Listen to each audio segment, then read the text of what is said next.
नमस्कार, दृष्टि आईएएस के ऑडियो आर्टिकल प्रोग्राम में आपका स्वागत है।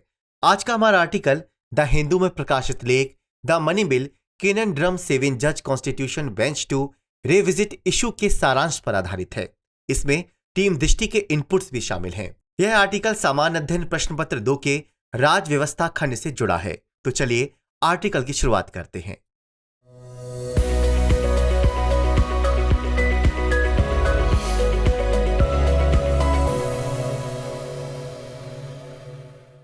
बीते दिनों धन विधेयक के मामले पर सुप्रीम कोर्ट से बड़ी खबर आई। दरअसल वित्त विधेयक 2017 को धन विधेयक के रूप में सरकार द्वारा संसद से पारित कराने के मामले को 7 जजों की संवैधानिक पीठ अब सुनवाई करेगी। यह बेंच नवंबर 2019 में रोजर मैथ्यू बनाम साउथ इंडियन बैंक लिमिटेड के मामले में मुख्य न्यायाधीश रंजन गोगोई की अध्यक्षता वाली 5 जजों की बेंच द्वारा दिए गए संदर्भ के आधार पर धन विधेयक के प्रश्न पर सुनवाई करेगी। मुख्य मुद्दा यह है कि क्या संविधान के अनुच्छेद 110 का उल्लंघन करते हुए और राज्यसभा को दरकिनार करते हुए संशोधनों को धन विधेयक के रूप में पारित किया जा सकता है। दरअसल वित्त विधेयक 2017 को लोकसभा स्पीकर ओम बिरला ने धन विधेयक के रूप में मंजूरी दे दी थी। साथ ही यह विधेयक सिर्फ लोकसभा से पारित होकर ही संसद से पास हो गया था। सरकार के इस फैसले को सुप्रीम कोर्ट में चुनौती दी गई थी। याचिकाकर्ता का कहना है कि ऐसा करना असंवैधानिक है। इसमें विधायी प्रक्रिया का अनुचित उपयोग हुआ है। आरोप है कि अधिनियम का उद्देश्य राष्ट्रीय हरित न्यायाधिकरण और केंद्रीय प्रशासनिक न्यायाधिकरण सहित 19 प्रमुख न्यायिक न्यायाधिकरणों में नियुक्तियों में बदलाव करना है, लेकिन इसे धन विधेयक के रूप में वर्गीकृत कर इन न्यायाधिकरणों पर जानबूझकर कार्यकारी नियंत्रण बढ़ाने की कोशिश की गई है। इसके कानून बन जाने के साथ साथ ऐसे बदलाव भी हुए जिनमें इन प्रमुख न्यायिक निकायों में कर्मचारियों के लिए आवश्यक योग्यता और अनुभव को कम कर दिया गया। हालांकि सरकार का कहना है कि इस विधेयक में चुनावी बॉन्ड के प्रावधान होने के कारण इसे धन विधेयक के रूप में पारित किया गया। केंद्र सरकार ने सुप्रीम कोर्ट में इस प्रक्रिया को न्यायोचित ठहराते हुए कहा कि न्यायाधिकरण के अधिकारियों को भुगतान किए जाने वाले वेतन और भत्ते भारत की संचित निधि से आते हैं, इसलिए इसे धन विधेयक की श्रेणी में रख सकते हैं। लेकिन अदालत ने टिप्पणी करते हुए कहा कि राष्ट्र की बहुलता और शक्ति के संतुलन के लिए राज्यसभा को दरकिनार नहीं किया जा सकता। ऐसे में सवाल कई हैं। पहला तो ये कि क्या इन कानूनों को सही तरीके से धन विधेयक के रूप में वर्गीकृत किया गया था या राज्यसभा की जांच से बचने के लिए इनका प्रयोग किया गया था। दूसरा सवाल यह है कि क्या यह वर्गीकरण कानूनी रूप से सही थे या निगरानी से बचने के लिए महज रणनीतिक चालें थीं। तीसरा ये कि क्या न्यायपालिका किसी विधेयक को धन विधेयक के रूप में नामित करने के स्पीकर के फैसले पर जांच कर सकती है। इसी के साथ आपके मन में एक सवाल ये भी आ रहा होगा कि आखिर धन विधेयक क्या होता है। तमाम सवालों पर आएंगे, लेकिन पहले मामले की पृष्ठभूमि को जान लेते हैं। असल में सुप्रीम कोर्ट भले ही धन विधेयक 2017 के मामले में विधेयक की वैधानिकता या सरकार के फैसले की जांच कर रही है, लेकिन यह कोई पहला मामला नहीं है जब किसी विधेयक को धन विधेयक के रूप में पारित कराने के सरकार के फैसले पर सवाल खड़े किए गए हैं।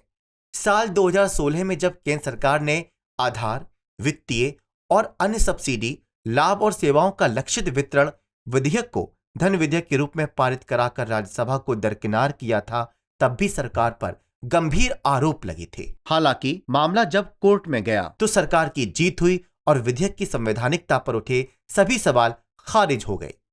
इस मामले में सरकार का कहना था, चूंकि आधार के माध्यम से वितरित सब्सिडी भारत के समेकित कोष से आती है, इसलिए संविधान के अनुच्छेद 110 के तहत इसे धन विधेयक के रूप में मंजूरी देना असंवैधानिक नहीं है। एक ऐसा ही मामला साल 2015 में आया था, जब पीएमएलए एक्ट यानी धन शोधन निवारण अधिनियम 2002 में संशोधन किया गया और उसे भी धन विधेयक के तौर पर पारित कराया गया। इससे प्रवर्तन निदेशालय यानी ईडी को व्यापक शक्तियां प्रदान की गईं, जिसमें गिरफ्तारी करने और छापेमारी का अधिकार भी शामिल है। लिहाजा इस विधेयक की वैधता और संवैधानिकता पर भी सवाल उठे। प्रश्न उठे कि क्या इन महत्वपूर्ण परिवर्तनों को संसद के दोनों सदनों से जुड़ी मानक विधायी प्रक्रिया से नहीं गुजरना चाहिए था।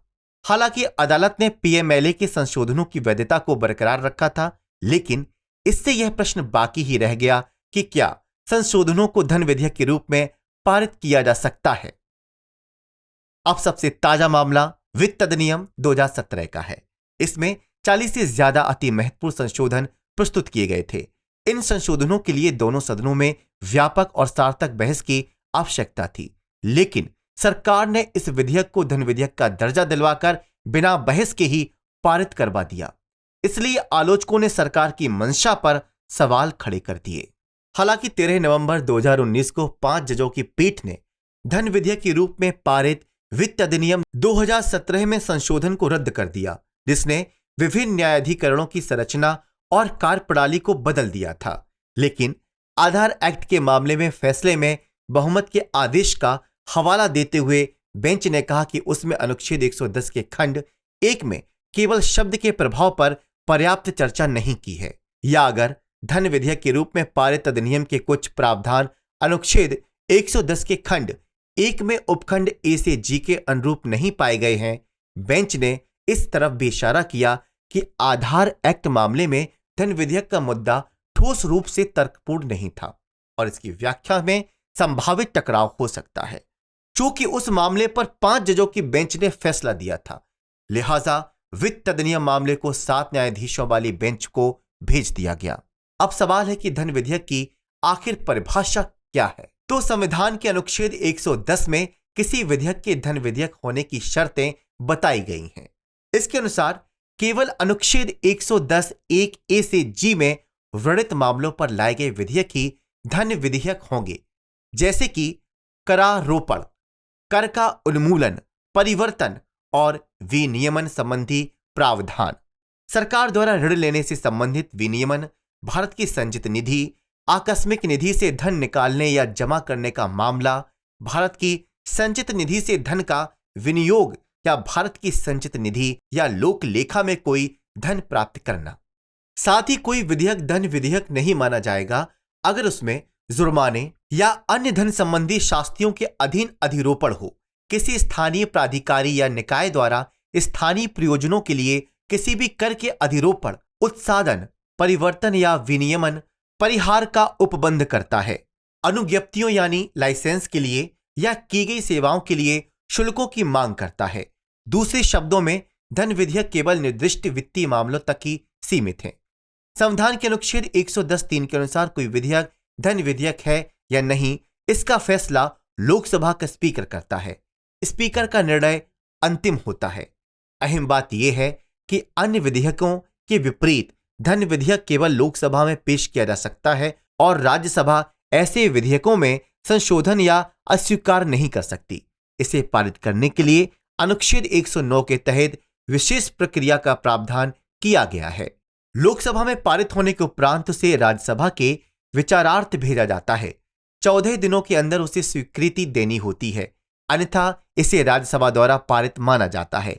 लोकसभा के लिए यह आवश्यक नहीं है कि वह राज्यसभा की सिफारिशों को माने। अगर लोकसभा किसी प्रकार की सिफारिश को मान लेती है तो फिर इस विधेयक को सदनों द्वारा संयुक्त रूप से पारित माना जाता है। लोकसभा कोई सिफारिश नहीं मानती है तो इसे मूल रूप से दोनों सदनों द्वारा पारित माना जाता है।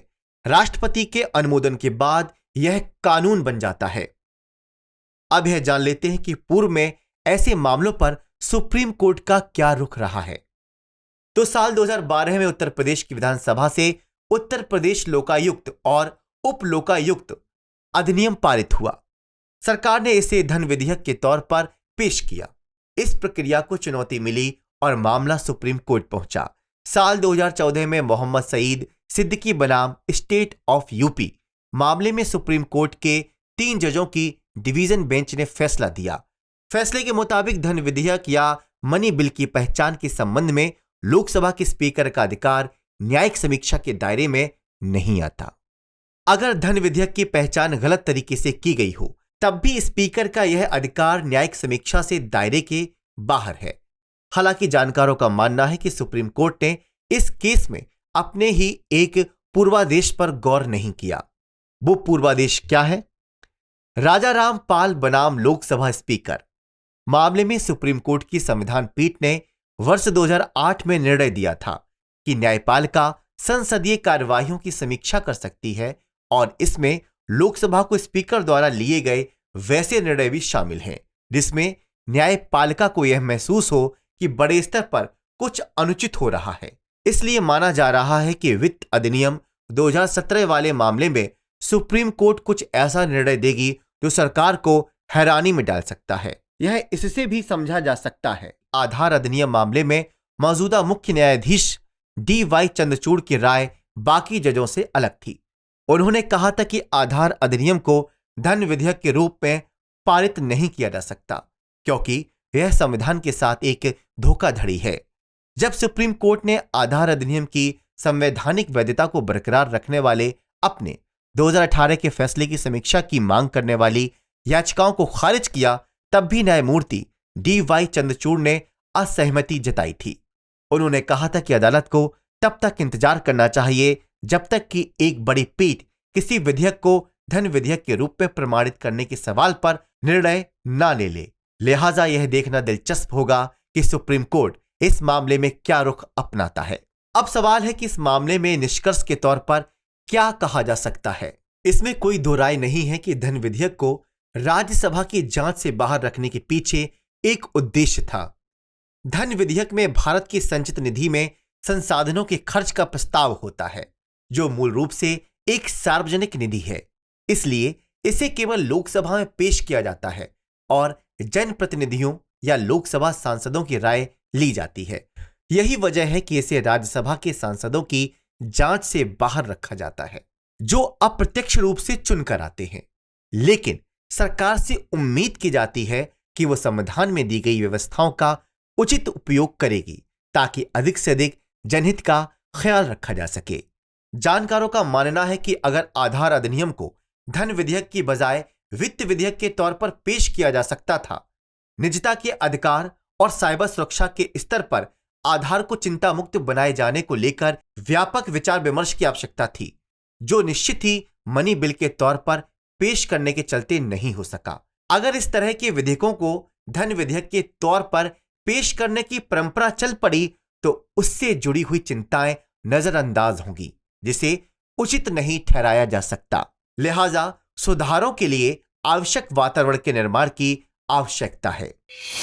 हमारा सवाल है, सरकार राज्यसभा के परीक्षण से बचने के लिए किसी विधेयक को धन विधेयक के रूप में पारित कराने का प्रयास करती है।